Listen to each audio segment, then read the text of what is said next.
Himachal Pradesh private bus driver conductor union की नालागढ़ इकाई 26 नवंबर को केंद्रीय ट्रेड यूनियनों के संयुक्त आह्वान पर प्राइवेट ट्रांसपोर्ट वर्कर्स निजी बसों के ड्राइवर और कंडक्टर एक दिन के लिए हड़ताल पर रहेंगे। यूनियन के पदाधिकारियों ने नालागढ़ बस अड्डे पर केंद्र सरकार की जन विरोधी नीतियों के खिलाफ जमकर नारेबाजी की। बस ड्राइवर कंडक्टर यूनियन के नालागढ़ इकाई के उपाध्यक्ष कमल किशोर नालागढ़ बस अड्डा परिसर में इकट्ठे हुए और वहां पर केंद्र सरकार की जन विरोधी नीतियों के खिलाफ जमकर नारेबाजी की। प्रदर्शनकारियों ने मजदूर विरोधी निर्णय, किसान विरोधी निर्णय वापस लेने, फिक्स टर्म रोजगार के निर्णय को वापस लेने, समान काम के लिए समान वेतन देने, सार्वजनिक क्षेत्रों का विनिवेश और निजीकरण बंद करने, महंगाई को रोकने के लिए तुरंत कदम उठाने, सभी मजदूरों को पेंशन सुविधा दिए जाने, एमवे एक्ट में मजदूर और मालिक विरोधी बदलाव वापस लेने, आंगनवाड़ी मिड डे मील और आशा वर्कर को नियमित करने, मनरेगा में मजदूरों को 200 दिन तक काम देने, स्ट्रीट वेंडर एक्ट को सख्ती से लागू करने समेत 18 सूत्रीय मांगे पूरा करने की केंद्र सरकार से मांग रखी। बाद में यूनियन के पदाधिकारियों ने श्रम विभाग के नालागढ़ कार्यालय में स्थित निरीक्षक के माध्यम से सरकार को ज्ञापन भी प्रेषित किया। साथियों, वर्तमान केंद्र सरकार आम जनता पर लगातार हमले कर रही है। यह सरकार पूरी तरह से देशी व विदेशी पूंजीपतियों, बहुराष्ट्रीय कंपनियों, औद्योगिक घरानों व कारखानों के लिए कार्य कर रही है। यह हर हाल में इनकी मुनाफाखोरी को सुनिश्चित करना चाहती है। देश के मजदूर, किसानों, कर्मचारियों, ट्रांसपोर्ट मजदूरों व मालिकों के खिलाफ नीतियां बना रही हैं। उन्हें बदहाली की स्थिति में धकेला जा रहा है। मजदूरों के श्रम कानूनों को खत्म करके केवल 4 श्रम संहिताओं में तब्दील करना, किसान विरोधी 3 कानूनों को पारित करना, देश के सार्वजनिक क्षेत्र को कौड़ियों के भाव बेचना, वर्ष 2003 के बाद नियुक्त सरकारी कर्मचारियों को पेंशन से वंचित करना, 50 वर्ष की आयु व 33 वर्ष की सेवा पूर्ण करने पर सरकारी कर्मचारी को जबर रिटायर करना, शिक्षा व स्वास्थ्य जैसी सेवाओं का निजीकरण करना आदि ऐसे कदम है जो सीधे देश व जनता विरोधी है। हमारी जो देशव्यापी जो हड़ताल है 26 तारीख को होना तय हुई है, जिसमें पूरे हिमाचल की जितनी भी ट्रेड यूनियन है उनके आह्वान पर पहली बार ऐसा हो रहा है कि इस यूनियन में पहली बार हमारी जो यूनियन है ड्राइवर कंडक्टर की, तो जो ट्रांसपोर्ट फेडरेशन उन्होंने भी हमें स्ट्राइक में जाने का फैसला लिया है। तो हिमाचल प्रदेश में जितनी भी हमारी ब्रांचेज हैं Himachal Pradesh driver and conductor union की तरफ से, तो हम सब भी, क्योंकि हम भी मजदूर की श्रेणी में आते हैं, तो जो वर्तमान जो केंद्र सरकार है जो मजदूरों के प्रति, ट्रांसपोर्ट मालिकों के प्रति जो कानून बनाए जा रहे हैं, उसके खिलाफ हमने अपना एकजुटता दिखाने के लिए इस रैली में हड़ताल में जो है भाग लेने का वो किया है। राष्ट्रीय राजमार्ग NH 707 की पांवटा गुमा सड़क में बद्रीपुर चौक से लेकर सत्तौन तक की सड़क की खस्ता हालत है, जिस कारण राहगीर केवल परेशान ही नहीं हो रहे बल्कि अनेक राहगीर वाहन चालक आए दिन चोटिल होते रहते हैं। इतना होने पर विभाग प्रशासन ध्यान नहीं दे रहा, जिस कारण लोगों में रोष व्याप्त है। वहीं कांग्रेस ब्लॉक अध्यक्ष का कहना है कि डबल इंजन की सरकार के अधिकारी कुंभकर्णीय नींद में हैं, जिसके चलते जनता को परेशानियां झेलनी पड़ रही है। तारूवाला, गोंदपुर, निहालगढ़, अजौली, राजबंद, सिरमौर, सत्तौन कई लोगों ने ऊर्जा मंत्री को भी इस बारे में अवगत करवा चुके हैं, लेकिन समस्या जस की तस बनी हुई है। लोगों का कहना है कि कई बार यहां से गुजरने वाले अनेक राहगीर, वाहन चालक, विशेषकर 2 पहिया वाहन वाले इन गड्ढों में फंसकर चोटिल हो चुके हैं। इस बारे में कोई भी संज्ञान नहीं लिया जा रहा है। उन्होंने बताया कि सड़क पर बने ये गड्ढे इतने खतरनाक हैं कि बाइक, स्कूटी के टायर इसमें फंस जाते हैं, जिस कारण वाहन चालक सड़क पर गिर जाते हैं। उन्होंने प्रशासन से मांग की कि तुरंत इसका संज्ञान लिया जाए और इसकी मरम्मत करवाई जाए ताकि किसी अनहोनी से बचा जा सके। वहीं पांवटा कांग्रेस ब्लॉक अध्यक्ष अश्वनी शर्मा और सिलाई हाथी अधिकार मंच के अध्यक्ष इंद्र सिंह राणा ने भी बताया कि डबल इंजन की सरकार में अधिकारी कुंभकर्णीय नींद सो रहे हैं, जिसके चलते जनता को परेशानियां झेलनी पड़ रही है।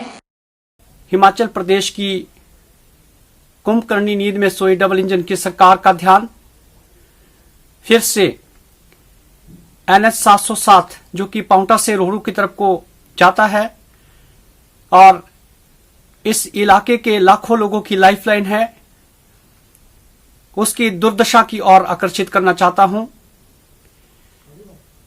गौरतलब हो कि NH 707 जो कि वह पहले से लेकर ही काफी चर्चा में रहा है।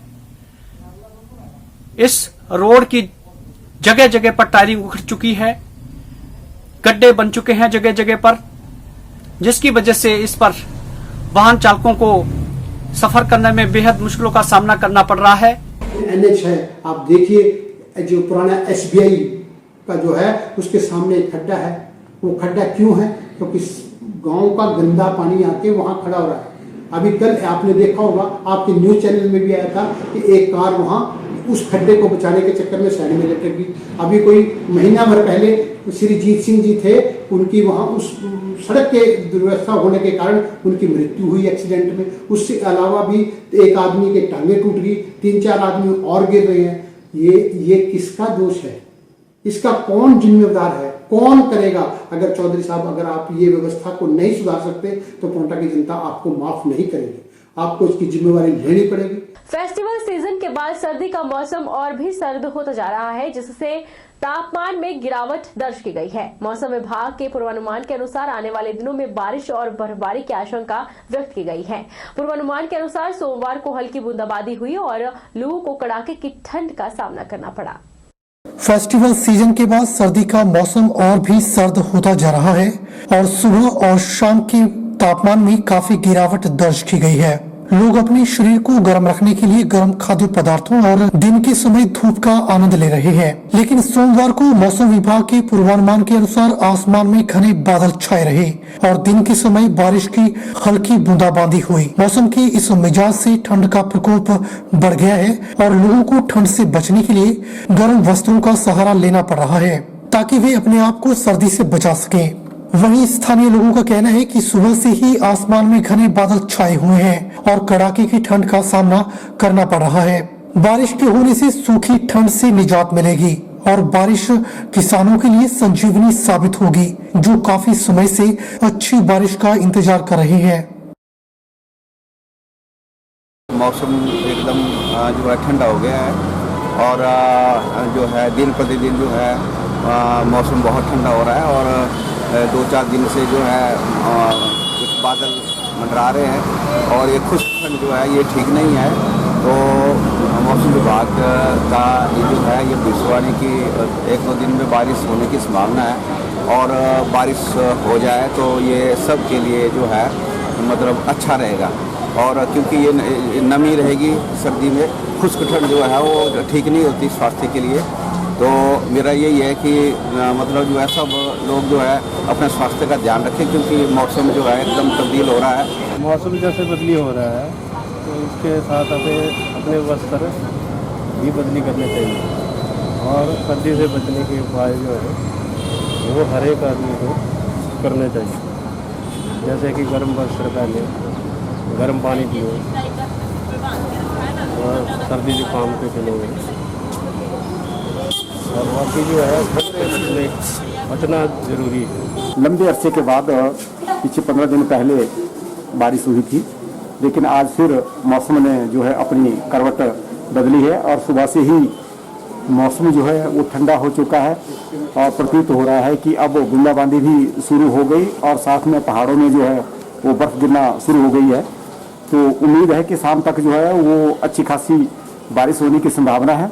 यह बारिश जो है किसानों बागवानों के लिए जो है संजीवनी के समान है, क्योंकि हाल ही में कुछ किसानों ने गेहूं की बिजाई की है लेकिन रह गई है। इस बारिश होने के बाद वो गेहूं की बिजाई भी पूरी हो जाएगी और जो गेहूं बीजी हुई है उसके लिए भी संजीवनी साबित होगी। वहीं मंडी जिला प्रशासन ने भी सर्दी के मौसम को लेकर कमर कस ली है। एडीएम मंडी श्रवण माटा ने बताया कि मंडी जिला प्रशासन सर्दी के मौसम में होने वाली बारिश और बर्फबारी से निपटने के लिए पूरी तरह से सतर्क है और विभिन्न विभागों के अधिकारियों को SOP जारी कर दी गई है। किसी भी प्रकार की आपातकालीन स्थिति से निपटने के लिए नोडल ऑफिसर तैनात कर दिए गए हैं। जिला प्रशासन जो विभिन्न विभाग जो जिला में है उनके साथ एक कोऑर्डिनेशन की मीटिंग कर चुका है, जिसमें जो भी विभिन्न विभागों की SOPs है, चाहे वो रोड को खोलने को लेके, पानी की व्यवस्था को लेके है या बिजली की सप्लाई को दुरुस्त करने को लेके है, इसमें सभी विभागों को निर्देश दे दिए गए हैं और साथ ही सभी विभागों के जो नोडल ऑफिसर जो 24 घंटे जो है उपलब्ध रहेंगे जब भी कोई ऐसी इमरजेंसी सिचुएशन आती है, उसको लेके भी हमारे पास सभी विभागों के नोडल ऑफिसर की अपॉइंटमेंट की लिस्ट जो है आ चुकी है। साथ ही साथ हम लोगों को भी ये कहना चाहेंगे कि जैसे कि अब सर्दियाँ बढ़ती है, ऊंचे पर्वतीय क्षेत्रों में जो बर्फ गिरती है, तो लोग भी अपने आने जाने से पहले जब भी कोई इस तरह का फोरकास्ट होता है तो एहतियात बरतें, ताकि किसी भी तरह का जान माल के नुकसान से जो है बचा जा सके। वक्त तो चला है छोटे से ब्रेक का, ब्रेक इस बार फौरन लौटेंगे।